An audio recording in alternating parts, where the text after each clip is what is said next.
Herkese iyi bayramlar. Şu anda eşkıyanın koltuğunda oturuyorum. Murç izleri, keski izleri hala belli. Bu şekilde buraya oturduğunuzda arkadaşlar, bakın şöyle göstereyim. Hemen önü sofra taşı. Şu aşağısı büyük kilisenin olduğu yer.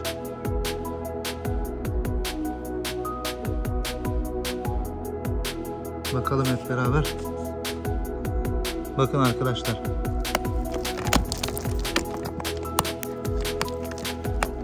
Arkadaşım birisi diyordu ki yorumlarda define bulmak bu kadar kolay mı ya diye. İçeride parlayanı görüyorsunuz mu arkadaşlar? Bakın arkadaşlar, iyi izleyin.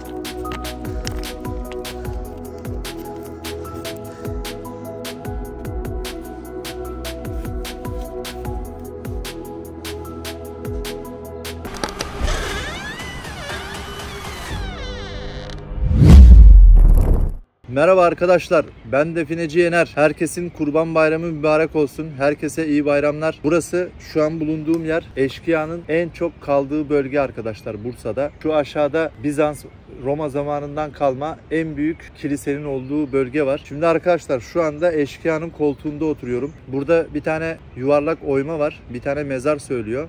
Muhtemelen burada kalan bir eşkıyanın mezarı olabilir. Evet arkadaşlar, şimdi kameraya alayım, size etrafı güzel bir göstereyim.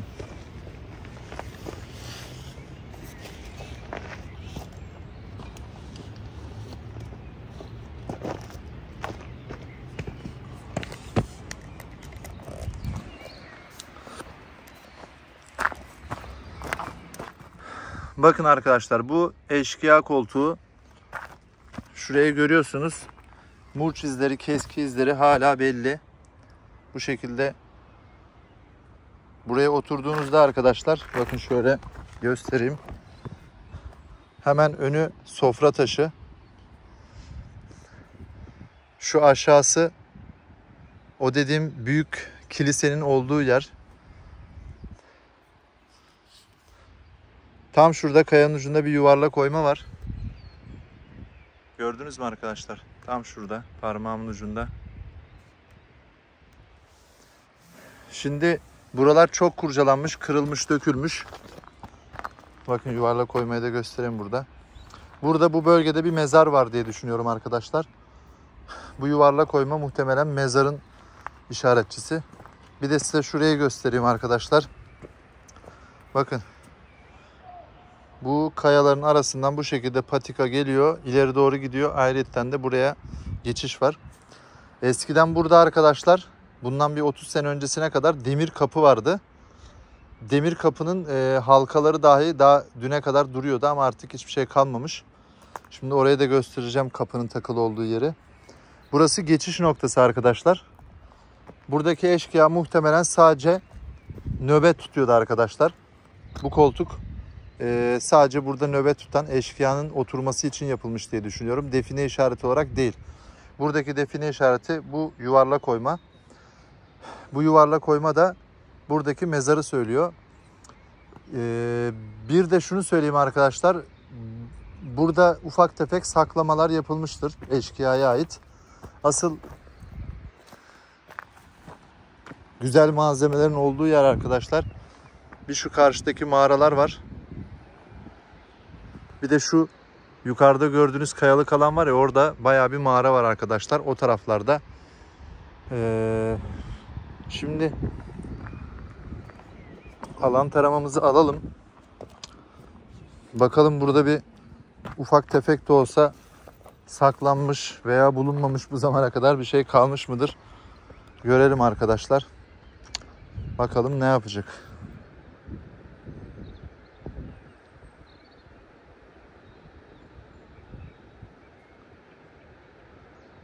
Şu an değerli modunda baktığımda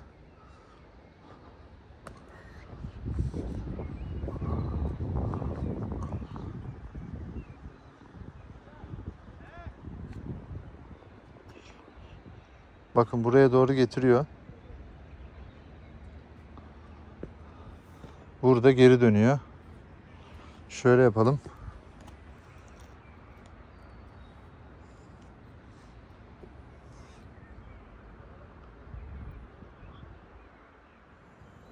burada kuvvetli bir şekilde dönüyor arkadaşlar.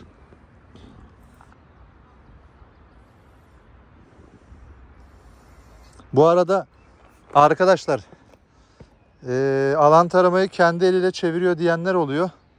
Yani bu alan tarama ağır bir malzeme. O kadar hafif bir şey değil. Bu dönmeye başladığı zaman ister istemez insanın bileğini kımıldatıyor arkadaşlar. Ondan sonra kendi döndürüyor diyorlar. Elimi bilerek yere sabitliyorum. Bilginiz olsun. Görüyorsunuz mu? Bakın. Kendi kendine burada dönüyor şu anda. Burada küçük bir malzeme var diye düşünüyorum. Çünkü kuvvetli bir sinyal yok. Acaba ne olabilir? Buranın üzeri de düzlenmiş. Buraları da zaten kırmışlar ufak tefek. Bakın burası bir kırılmış. Şurası. Burası da daha yeni kurcalanmış. İçeriye doğru gidiyor içerisi.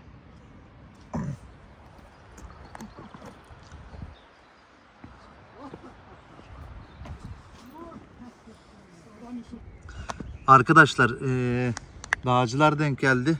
Gençler dolaşmaya çıkmışlar. Stoplamıştım. Şimdi kaldığımız yerden devam edelim. Görüntüleme cihazını alayım ben. Burada bir sinyal yakalamışız. Hazır burada bir sinyal yakalamışız. Bir bakalım.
Nasıl arkadaşlar görüntü?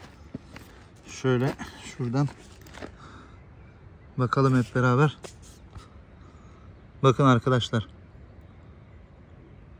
Burada güzel bir malzeme veriyor. Güzel bir veri.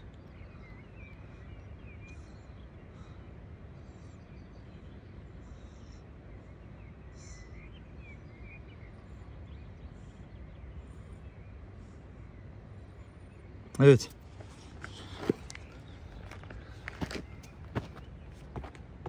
Bakın arkadaşlar denk geldiği yer tam burası. Şu kısma bir yere denk geliyor. Şuralara bir yere denk geliyor. Bir de pinpoint modunda bakayım.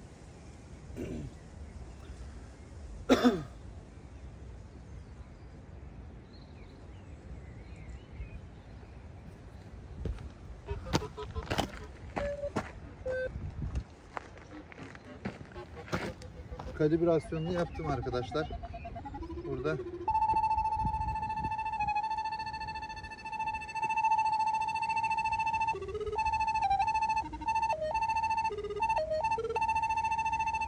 algılıyor ön tarafa doğru.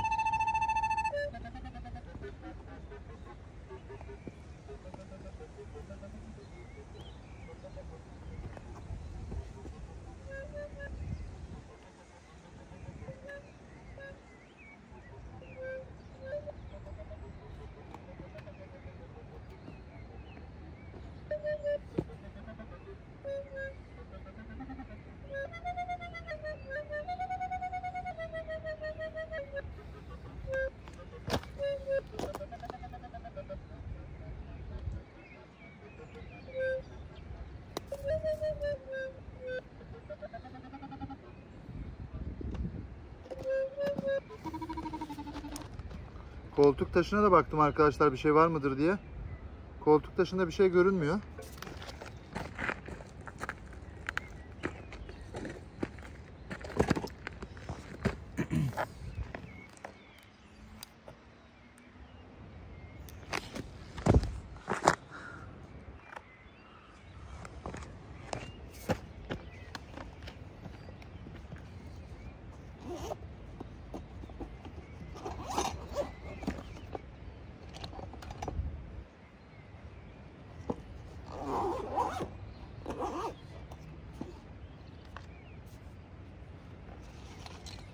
Hem pinpoint modunda hem de 3B tarama modunda burada bir malzeme gösteriyor arkadaşlar. Yani o kayanın da böyle bir düzlenmiş, işçilik yapılmış hali vardı. Demek ki kaya boş değil.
Evet arkadaşlar,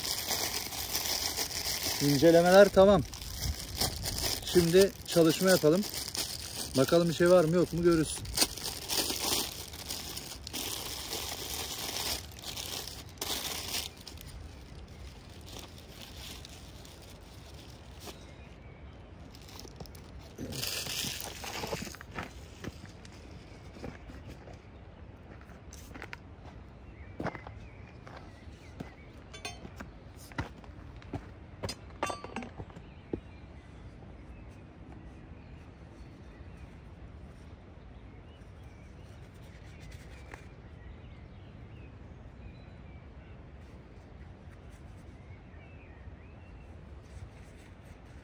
Buranın kayaları da mermer kaya arkadaşlar, çok sert oluyor.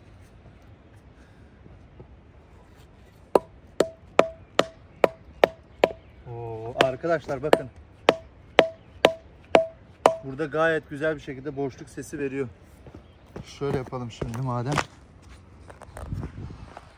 Kamerayı şuradan alsak nasıl olur acaba? Böyle çok mu uzak oldu? Biraz yakınlaştırırız gerekirse.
Size böyle çekeyim arkadaşlar görüntüyü.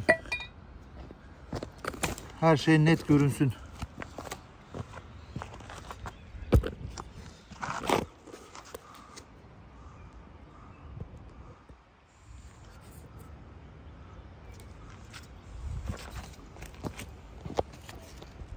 Çünkü buradan yavaş yavaş dağılmaya başladı arkadaşlar.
Hop.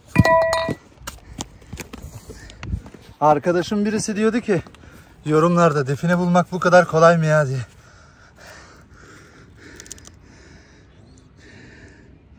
İçeride parlayanı görüyorsunuz mu arkadaşlar?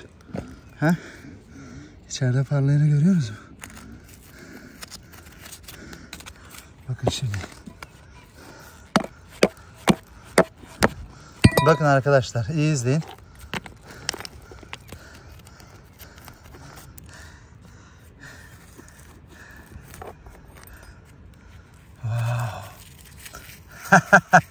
İşte bu. Vay, ne olmuş buna böyle? Melek sarı. Başka bir tane daha bir şey var. Bakın arkadaşlar, iyi izleyin, bakın. Bak, kasayı görün. Orijinal bir kasa görün. Cep diyelim biz buna, kasa demeyelim, küçük bir yer.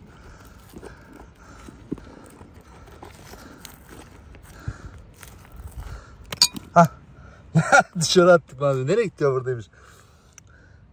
Vay. İşte bu. Taşla beraber dışarı gitti.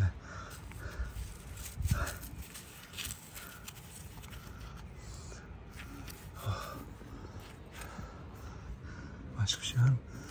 Başka bir şey görünmüyor. Gördünüz mü arkadaşlar? Kasayı, cebi gördünüz mü?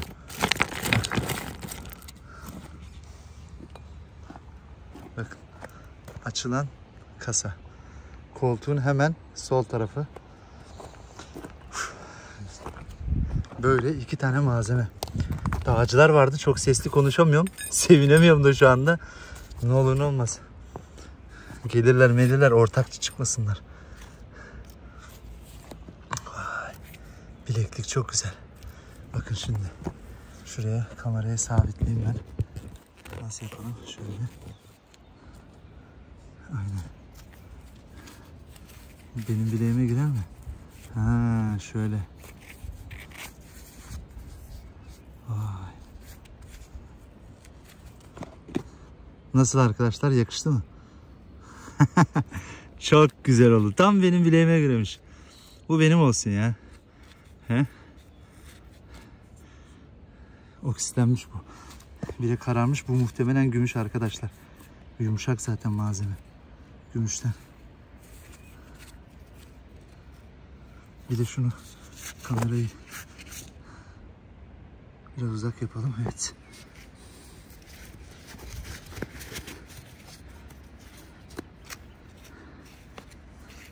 Nasıl arkadaşlar?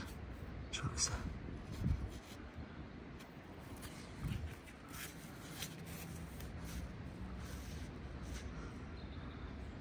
Vay be, çok güzel. Hadi bakalım. Bayram hediyemizi aldık. Gümüş arkadaşlar, yumuşak çünkü böyle esneme yapıyor. Bu da her zamanki gibi sarı. Çok iyi.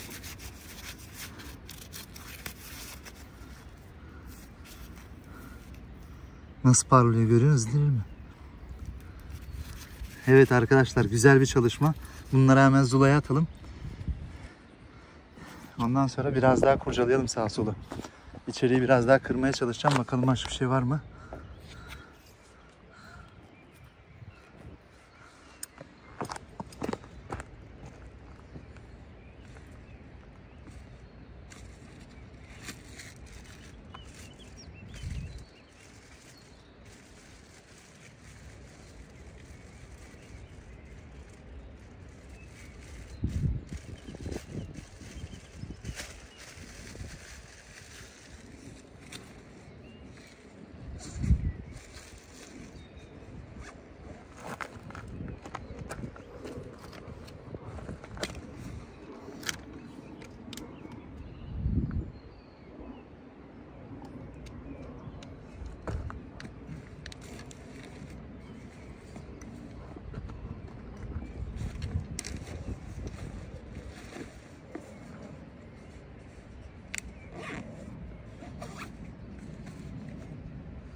Pointer'la bakalım. İçerisi birazcık gidiyor.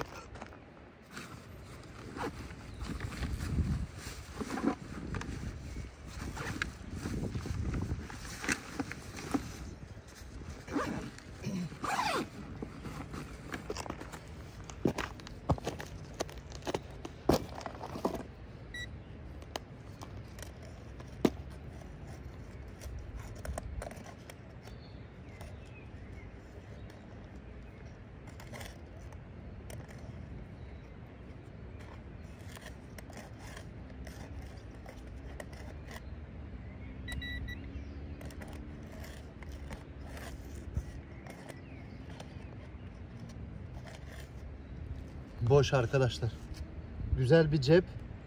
Buraya koymuşlar iki parça malzeme. Birisi altın, birisi gümüş. Gayet de değerli malzemeydi arkadaşlar. 2 parça malzeme cepten çıktı güzel bir şekilde.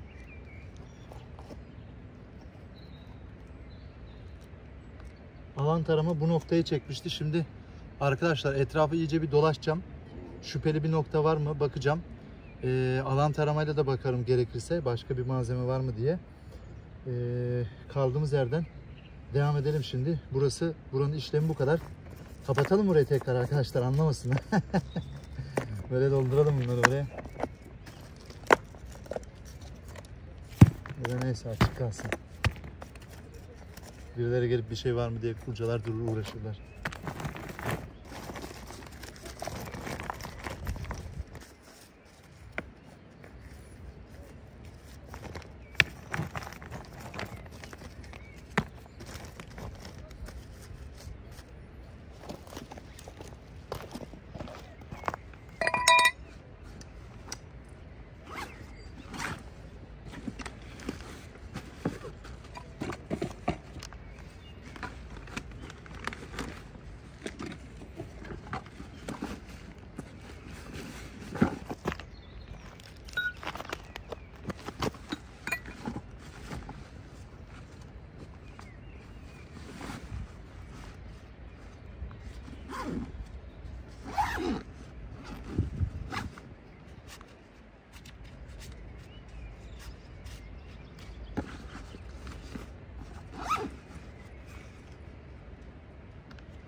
Evet arkadaşlar, çantamı toparladım. Etrafta dağcılar vardı. Ne olur ne olmaz diye. Yine de işimizi garantiye alalım. Biz bu şekilde kaldığımız yerden devam edelim arkadaşlar incelemelere. Gördünüz mü? Cep neresiydi? Bakın arkadaşlar, bu kayanın üzerinde de işçilik var. Düzleme yapılmış. Murçla, keskile. Yani kamerada, görüntüde ne kadar belli oluyor bilmem de. Ben buradan baktığımda canlı gözle rahat bir şekilde anlayabiliyorum. Buralara çok gelen giden oluyor arkadaşlar. Burası bilinen bir yer. Geçiş noktası. Buraya çok defineci de gelmiş ama herkesin nasibi ayrı. Benim nasibimi bırakmışlar. Kimse gelir mi acaba? Çantamı da bıraktım oraya. Şu alta doğru merak ettim. Ne var ne yok görmek istiyorum arkadaşlar. Buralar.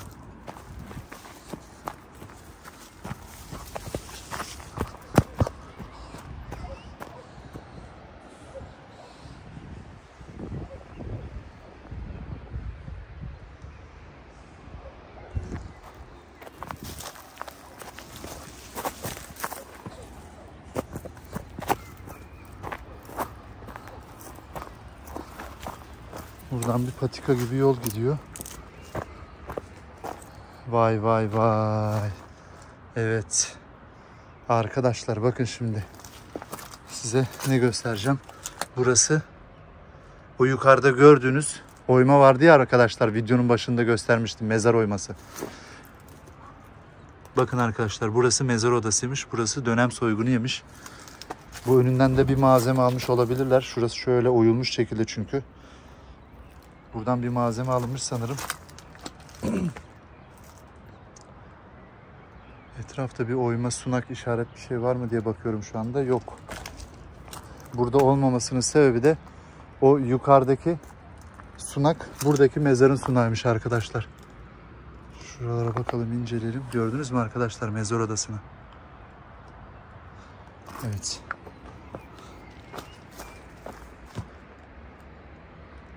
Şuraları da aslında incelemek lazım alan taramayla da. Bir ara gelip bakarız. Buraları gelmişler arkadaşlar. Piknik yapan da olmuş herhalde dağcılardan. Çok pisletmişler ya. Çöplerini atmışlar. Biz de her gün doğadayız. Arazideyiz. Yani çöpümüzü, pisliğimizi toplayıp götürüyoruz.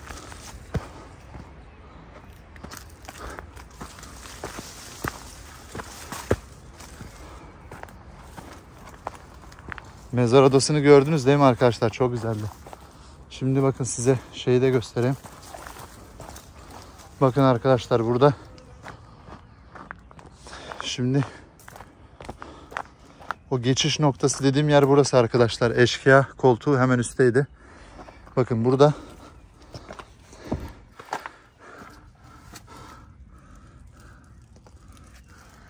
içeri doğru bir oyma gidiyor. Burayı kırmışlar arkadaşlar. Burada demir halkaların olduğu yer vardı arkadaşlar. Bunun karşısında da varmış. Orayı kırmışlar. Evet. Buralarda işçilikler var. Burası arkadaşlar. Bakın. Ne bu?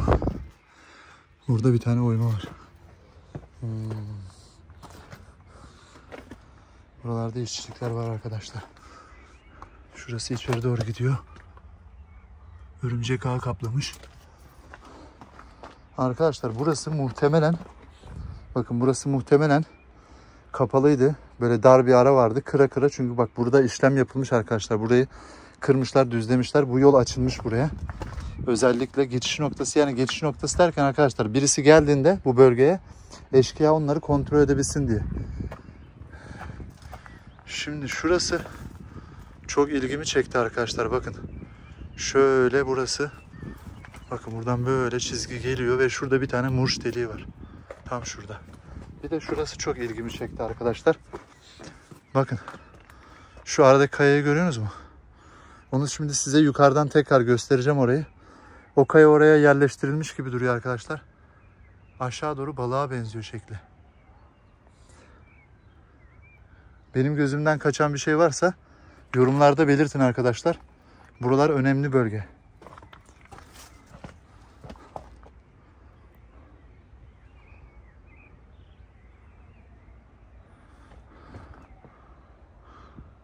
Gördünüz mü arkadaşlar? Geçiş noktası, buradan insanlar geliyormuş. Bu tarafa doğru. Buradan da şehir manzarası var.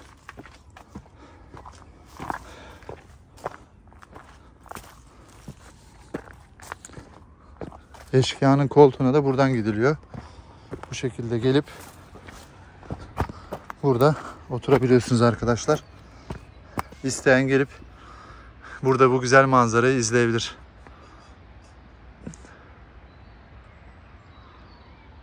Evet, şimdi eve doğru yolculuk yapıyorum yavaş yavaş. Orada başka bir şey göremedim arkadaşlar biraz önceki yerde. Şu yukarıda büyük kayalık alan var. Eşkıyaların mağaralarının olduğu yerler arkadaşlar oralar. Burası böyle bir vadi. Aşağı doğru iniyor. Şu karşıda, şimdi birazdan aşağı indiğimde göstereceğim. Papazın heykeli var arkadaşlar. Cübbesi, kafası, sakalı, her şeyi gayet belli. Aslında yolun böyle bu şekilde geliyordu. Ben kestirme yapayım dedim. Burası küçük küçük patikalar ama çok dik, tehlikeli bir yer. İnerken kayma riski var. Düşmeden inmeye çalışacağım.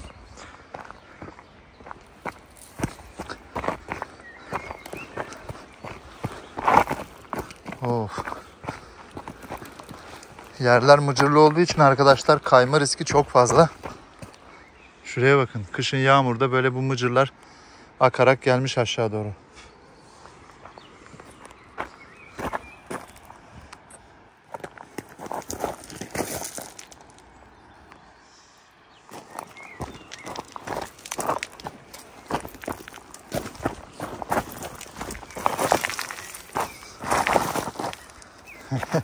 Patenle gidiyorum sanki. Kaya kaya.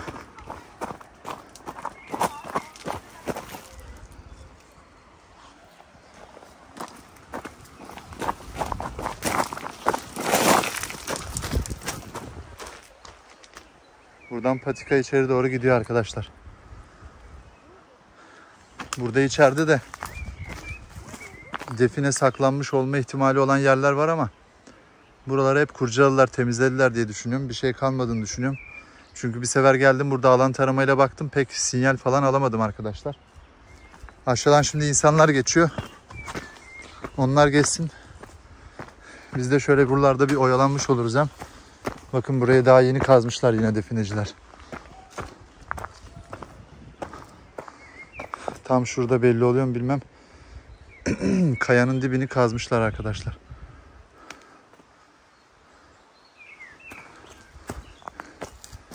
Oo, burada da var bir tane çukur. Burada bir şey kalmadığını düşünüyorum ben arkadaşlar ama defineciler hala gelip kazıyorlar. Tam şurada bir çukur var. Şu kayanın dibinde bir çukur var. Girip bakalım mı neler yapmışlar.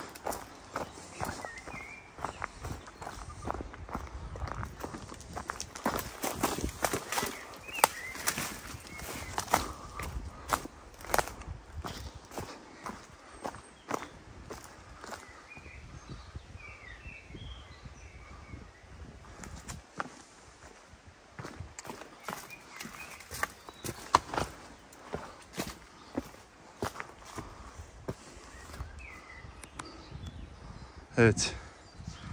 Definecilerin azmi ve gücü arkadaşlar bakın.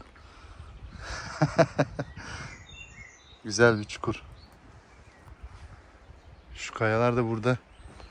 Galiba normalde burada yokmuş arkadaşlar bu kayalar. Bunları yukarıdan aşağı indirmişler galiba.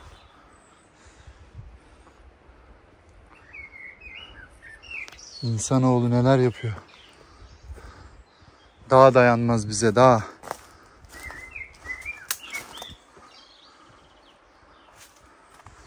Şurada iki tane keski izi gibi. Surat gibi.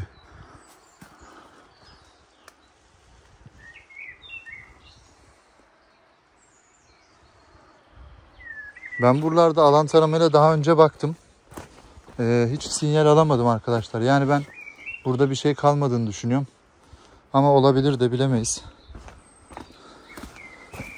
Varsa da bir gün birilerinin kısmeti olur herhalde. Bakın burayı kazmışlar. Buraya duvar örmüşler. Kuş sesleri çok güzel arkadaşlar. Size geliyor mu? Bilmiyorum da. Benim çok hoşuma gidiyor böyle ormanda gezmek.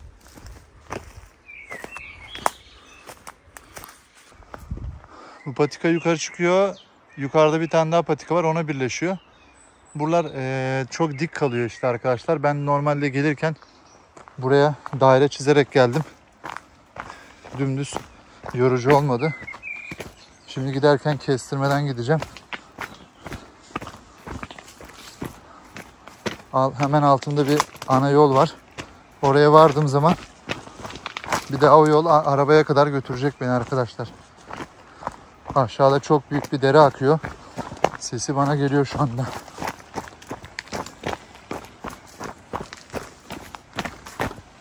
Evet arkadaşlar bakın şimdi. Bu yol dümdüz gidiyor, yukarıda bitiyor. Bittiği yerden patikayla o benim biraz önce video çektiğim yere geliyor arkadaşlar. Şimdi burada size meşhur papazın heykelini göstereyim arkadaşlar.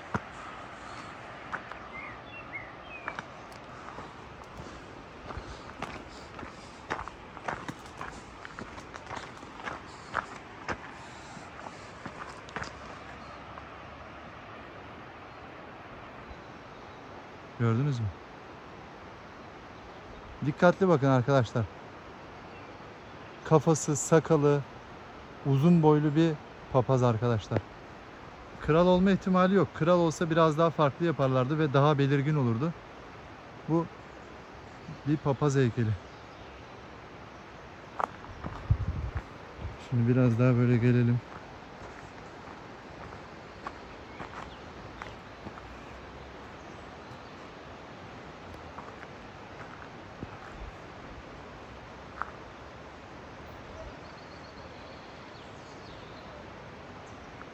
Arkadaşlar yüzünü bile belli etmişler ya. Yüzünü bile yapmışlar.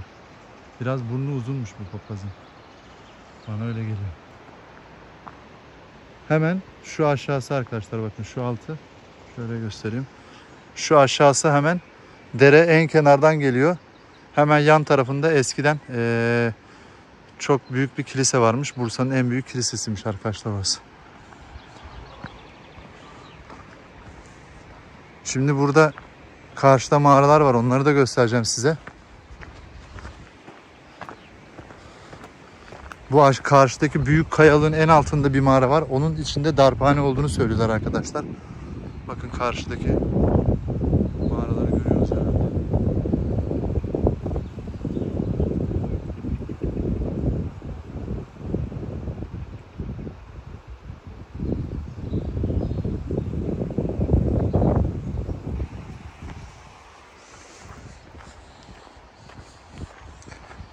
Şimdi şu az ileriden tekrar yakın çekim yapacağım. Daha net belli olacak.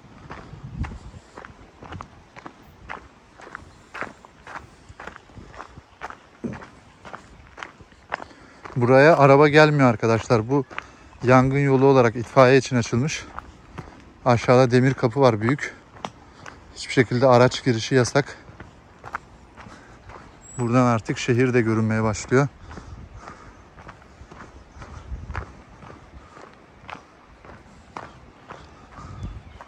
Bakın arkadaşlar. Karşıdaki mağaralar başladı belli olmaya.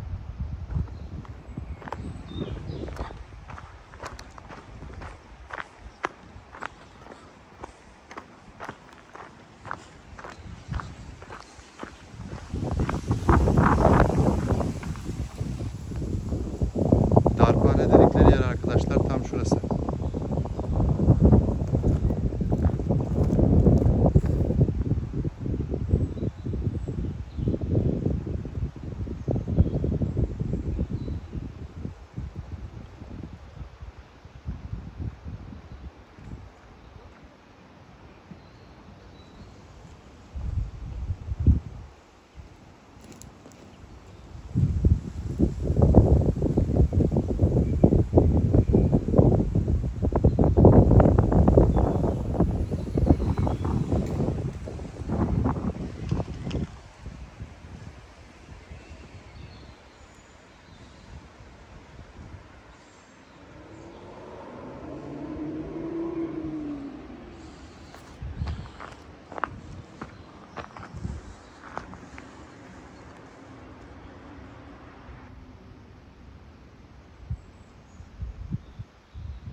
Evet arkadaşlar, daha arabaya ulaşmam için yaklaşık 1 kilometreden fazla var.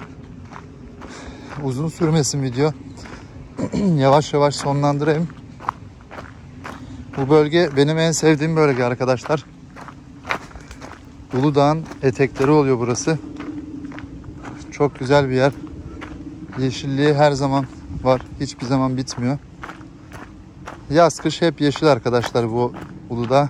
Çam ağaçları ayrı. Yazın farklı ağaçlar yeşeriyor. Evet arkadaşlar. Görüşmek üzere. Videoya like atmayı unutmayın.